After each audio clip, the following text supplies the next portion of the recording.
All right, YouTube, how you doing? Welcome back to the channel. It is Thursday, May 18th. We got 6 MLB games to jump into today. We're going to jump into each and every game. I'll go through my lean on the game or leans on the games, but my final plays will be in the pinned comment. That sound on the soundboard signifies last night. Last night was terrible. 0 wins.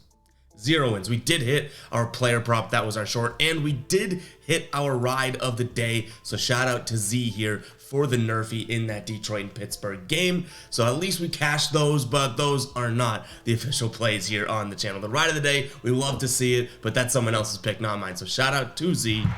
Let's go. Get the crowd noise in there. Cha-ching the man or woman. But I do say, that was a terrible night on our part. So we look to bounce back today. Tough to jump on here early in the morning and be like, hey guys, we sucked last night. Now let's record another video. But we're here doing it. We do it all the time.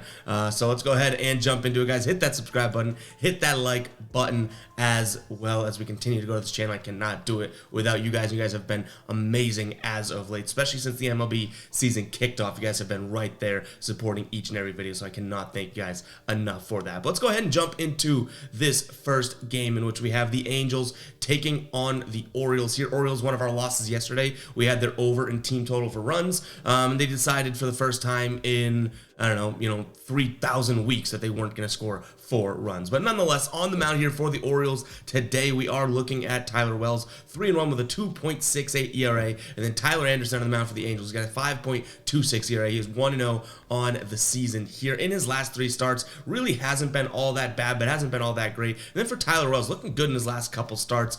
They've won 2 of the last 3 games he's pitched. He's gotten the win in 2 of those games and 1 no decision. Last time out was against Pittsburgh. It was a 2-0 finish. He pitched 7 innings with 8 strikeouts and 0 earned runs with a .43 whip. And the graphic says -150 here. You can actually get Baltimore on the money line, which is going to be my lean today at -145. Now they've beat down on this LA team other than the first game in which Shohei Ohtani pitched, right? But other than that, it's been 7-3 and 3-1 games here. I do see this total sitting at 9 runs, and 2 of these games have gone over, but I don't like that so far. Again, Tyler Anderson has looked okay in his last few starts. Tyler Wells, 2 Tylers on the mound, has looked really good in his last start, especially pitching really well. He was dealing. I like the under 9 runs here, as well as a lean towards Baltimore on the money line.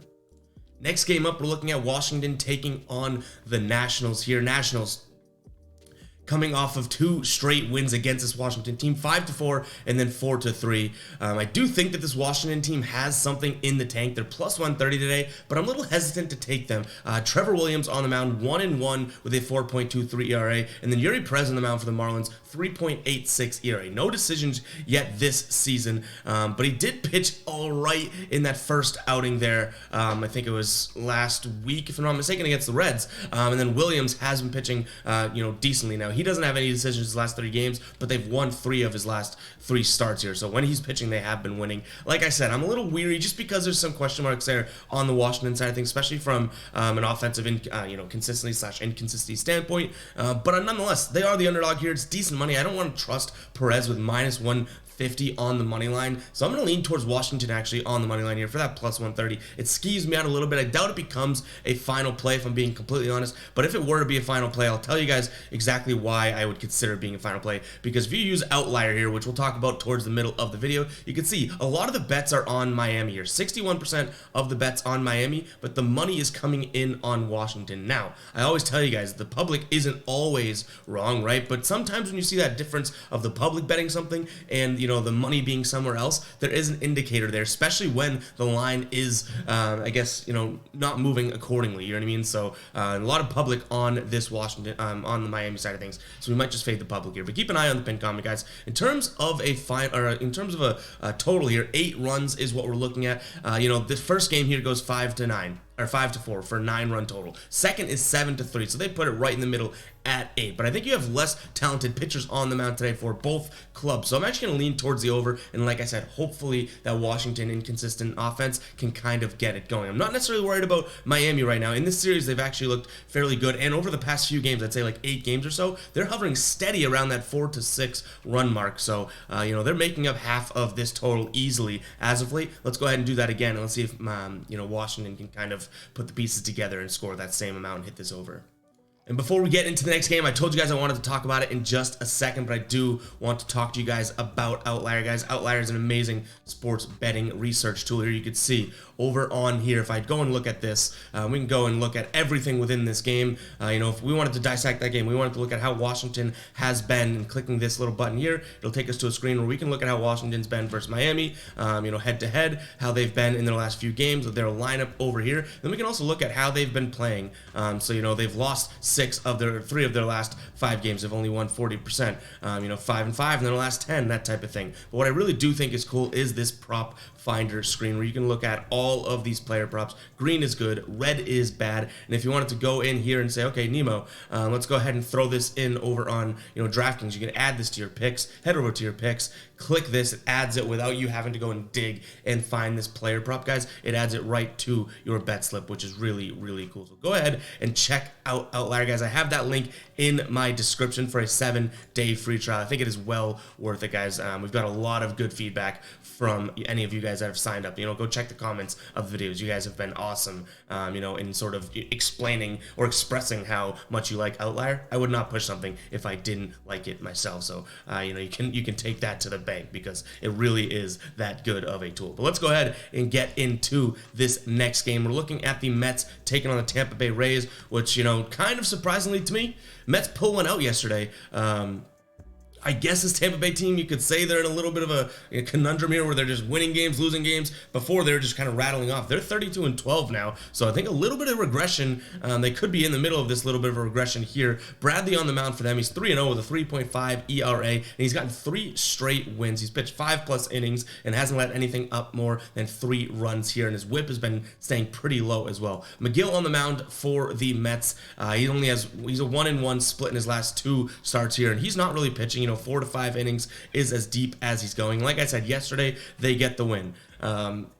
It's tough to see because I did lean towards Tampa Bay as well, but an 8-7 finish here. Tampa Bay did catch the 2, or the game 1 win here, 8-5, and they played decently against New York. I think they split that series, right? 2-2 if it was a 4-game series, if my memory serves me correct. So I'm going to lean towards Tampa Bay. I think you're getting some good value here. They're only -108. The Mets -115 here on the money line. Slight underdog mentality here for the Tampa Bay Rays as well. I like that. I think that this offense is obviously, able to put up a bunch of runs at any given moment, which we even saw yesterday in a loss. So we look at that total as well, 8.5. The Mets have covered that in 6 straight games and in 7 of their last 10. The Rays have done that. And the Mets have covered it in 5 of their last 10 games here in 4 straight games as well. So I do like to see a lot of offense in this game. The only caveat is that though this Mets team has been hitting those overs, they've had a couple games in there in which they scored 2 runs, but let up, 6 runs, or scored 3 runs and let up like 10 runs. So it's a little fishy.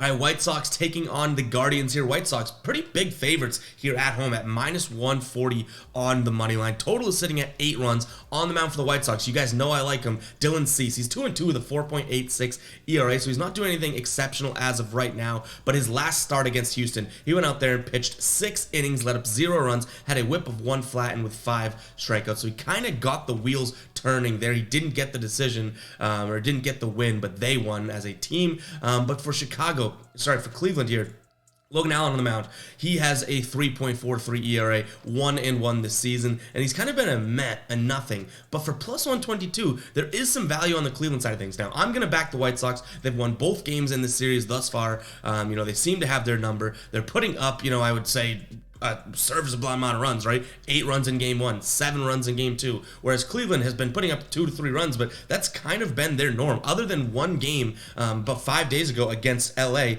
Cleveland hasn't really broached that 5-run mark. They did it once in their last 10, so their offense just isn't there yet. So I do like Cisse and the White Sox today. I just wish the odds were a little bit better. I think that obviously the books are catching on to what the situation is here, but I like this. I like to back the White Sox today. -140 is tough to swallow, like I said, but I'm still going to do it. Then in terms of a total, I'm actually going to be looking at the under in this one. Under 8 runs. I think Cisse is going to deal. We haven't seen the Guardians score that many runs, obviously, as of late. And Chicago, I don't know if they can continue this 8-7. Now, like I said, they've been doing it fairly, more consistent, I guess, than the Guardians have. But you also have some weather at play here. It's going to be kind of cold. 65 degrees in Chicago, windy with wind blowing directly into the batter's face. I like the under here, under 8 runs.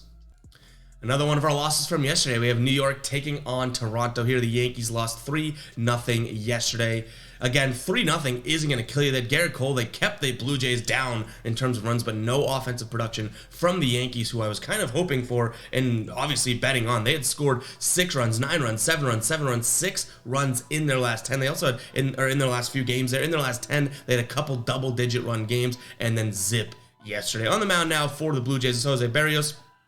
3-3 with a 4.7 ERA. Nestor Cortez on the mound for the Yanks, 3-2 with a 5.53 ERA. In his last start, he got beat around. 4 1/3 pitched here with 6 earned runs, only 3 strikeouts, and a over 2 whip here. Berrios, looks all right as of late. He's let up 2 runs in his last 2 starts, pitching about 6 innings there with 7 strikeouts in one of them, and then only 3 in the other. For -130 today, I think it's all right to back the Yankees, back Toronto. But this game is kind of a, it's kind of shocking to me because I'll say this: the thing that I don't know now, and I don't trust now, or I can't trust, I would say, is that Yankees offense. I don't love that they went out there and scored 0 runs. Yes, good pitcher on the mound yesterday. I totally get it, but 0 runs is 0 runs. So I'm going to look at Toronto here to kind of even out this series as they are down, 2-1 in the series. So I think that they take this last game here. Then in terms of a total 9 runs, I do think that this one actually does go up and over. I cannot imagine the Yankees again scoring 0 runs. And even yesterday, that was a low offensive output for Toronto. Now, in this series, they haven't been scoring all that many runs, 3, 3, and 4 runs so far through 3 games. But prior to that, they scored 6, 5, against Atlanta, and then against Pittsburgh, they had an 8-run game, a 10-run game. So they had been scoring a decent amount of runs. So I like the over here as well. I'm not really scared of either one of these pitchers, and they both can blow up at any given moment, honestly.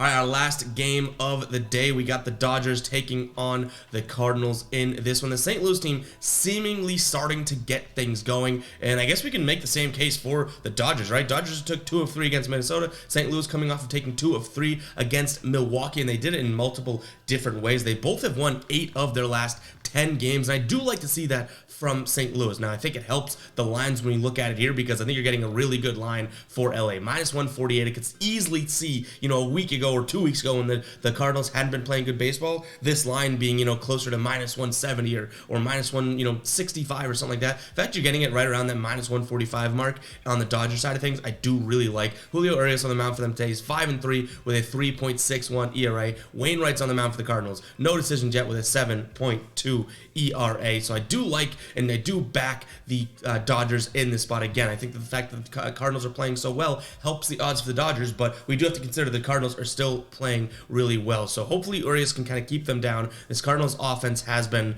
good at times, but then also some good pitching has kept them down. I would even say their last 2 games against Milwaukee, their offense, those are kind of pitchers' duels, right? Their offense did not pop off. Then when you look at some of the games against Boston, in which they're scoring 9 runs, 8 runs, kind of worries you a little bit. But hopefully Urias comes to play today because this Dodgers team has been putting up, kind of middle of the road runs. They've been scoring, I would say, anywhere from 4 to 6 runs, and that's what we can kind of count on. So you don't want one of those 6 to 8 run games from the Cardinals coming out of the bats there. So I like LA in this one, and then like I said, I kind of want to keep these runs down. So I'm going to lean towards the under 8.5 as well. If anything, I'm pleased if the Dodgers go and break this over, break this under and turn it into an over, because that means that they've probably kind of ran away with it, which I do think that my main lean on this game is going to be Dodgers money line. So that's what we got for you guys today. Hope you guys do enjoy. We got to be better than yesterday. It takes the wind out of the sails jumping on here, but we got to come on and do it and acknowledge it and address the elephant in the room. So hope you guys do enjoy the video. Hit that like button, hit that subscribe button. We'll catch you guys in the next one, all right?